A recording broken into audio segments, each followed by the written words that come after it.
We're programming the new controller to the unit. If you've changed the battery or you've ordered the new hand control, you'll need to program it to the unit. First, we remove the 4 screws and take the cover off. The instructions are behind it, but I'll run you through them. Firstly, turn the power on. Get the code change jump pin. Remove it from its storage spot and place it over the 2 terminals that are marked code change. And then you remove it again straight away. Once you see the orange light illuminate, put it back in the storage area.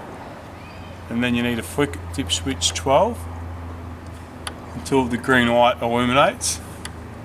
This may take a number of times. There it goes. Green light's on now. Now you press your remote control within 10 seconds.